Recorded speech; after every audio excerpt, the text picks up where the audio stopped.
Okay, give me 1 second.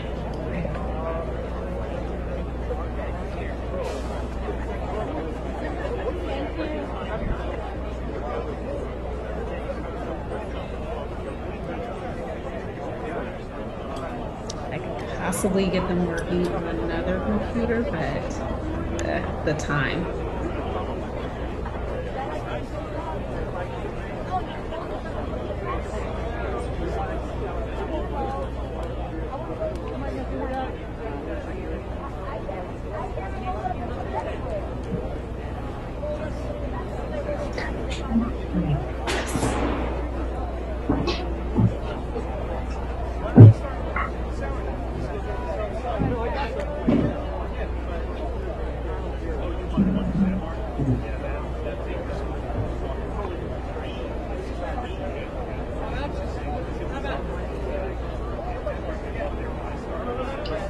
Okay, I'm gonna give the NAC a call. So the 12:05 our time hit. We're able to call them back at the end so we can get the headphone situation figured out. Just because they're gonna get feedback if I have the IoT hooked up to your phone and they can hear it on the video. So is the sound coming through my phone? Is it going to be coming through my phone? Yes. I could probably hook them up to my phone. I just have to go get them. Okay. My daughter took them and hopefully they are charged. Sorry, I just thought this was at 11:30. I'm so sorry. No, it's fine. It was a little miscommunication on both ends, so. Yeah, I could try to get them hooked up on here, but do you think there will be enough time? Yeah, so we have another 10 minutes, then I can also call someone on my end to see if they can assist with IMV through Zoom instead. But I still think we're going to need headphones. Okay. Okay, so I'm going to mute for a second while I make another phone call. Okay. I'm just letting you guys know this got leaked, so you guys might want to change the meeting.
If you guys can hear me, you might want to change your Zoom meeting because it got leaked on Twitter.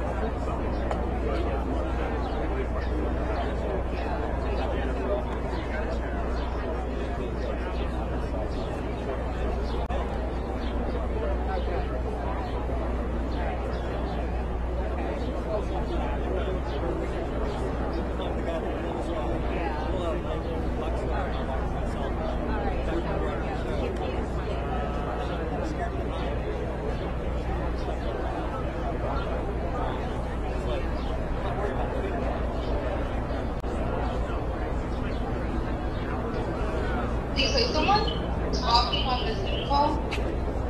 I don't hear anyone. Or is that me? Okay, then maybe I'm just hearing things. No, I'm here. I don't hear Just anyone. a lot of I people see, are going to be joining because the invite, right? stations, If anyone but I can hear don't me, hear anyone. on Bloomberg's live stream on Twitter, the invite link and ID for this meeting got leaked, so you should probably set up a new one.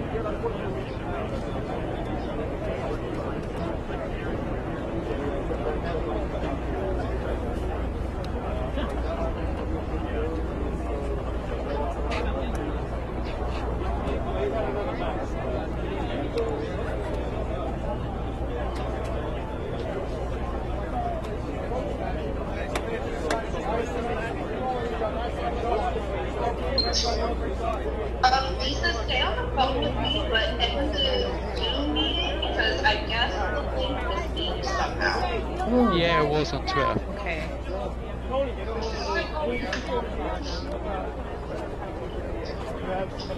And we're gonna get a new link, and then I'm gonna send that to. Good afternoon. I'm John Miller, Deputy Commissioner for Intelligence and Counterterrorism. We're going to do an initial briefing here, which is going to be somewhat limited because the investigation is very active. The incident is still unfolding. You're going to hear from Deputy Mayor, First Deputy Mayor Lorraine Grillo, Governor Kathy Hochul, Police Commissioner Keyshawn Sewell will outline the events as we know them.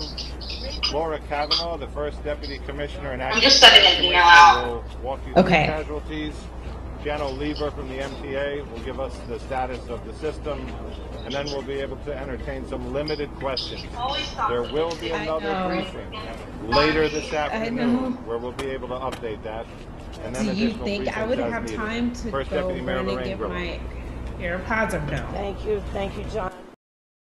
So from the very minute this incident occurred, the mayor and I have been on the phone monitoring the situation constantly. We have worked with all of our agencies, the FDNY, NYPD, OEM, all of the agencies who have worked really hard together and will continue to throw all of the city's resources at this situation. We've made all of the resources available, and we'll work with the Office of Emergency Management for any additional needs. I'm going to ask the Police Commissioner, Keyshawn Sewell, to speak to you and give you an update on the events. Thank you. Mine is Lisa_Lewis, LEWIS. Good afternoon. Intuit.com. We're here to update New Yorkers about an active shooting incident that took place this morning inside the 36th Street subway station on the N line. I want to begin by assuring the public that there are currently no known explosive devices on our subway trains, and this is not being investigated as an act of terrorism at this time.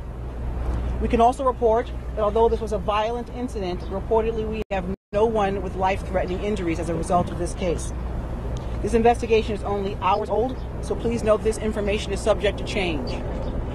Just before 8:24 this morning, as a Manhattan-bound N train waited to enter the 36th Street station, an individual on that train donned what appeared to be a gas mask.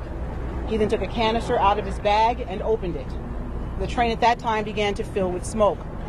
He then opened fire, striking multiple people on the subway and in the platform. Again, we will describe him as an individual. He is being reported as a male black, approximately 5 feet 5 inches tall with a heavy build. He was wearing a green construction type vest and a hooded sweatshirt. The color is gray. At this time, we are working with our federal partners, where we are asking for the public's help. Anyone with information, videos, or photographs, no matter how insignificant they think it may be, is encouraged to call Crime Stoppers at 800-577-TIPS. All calls are strictly confidential. I'd like to turn it over to the FDNY to give information about the victims. Oh, I'm sorry. I apologize. The governor would like to speak now. Governor Hope, my apologies. Sorry. Good afternoon. This morning, ordinary New Yorkers woke up in anticipation of a relatively normal day. They left their homes en route to school, en route to their jobs, and to a normal day, as I mentioned.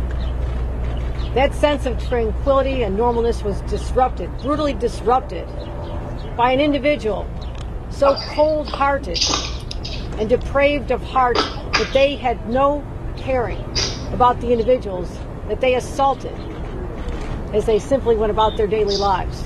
This individual is still on the loose. And this when person I do is the sound dangerous. on my phone, so I need They're to asking mute individuals on to the be very vigilant Zoom. and alert. And you'll get more reports on specificity as the day goes on. So this is an active shooter situation right now in the city of New York. I just got off the phone with the mayor. He's recovering well. He's monitoring. He's actively engaged in the situation. I wanted to let him know that the people of the entire state of New York stand with the people of this city, this community, and we say no more. No more mass shootings. No more disrupting lives.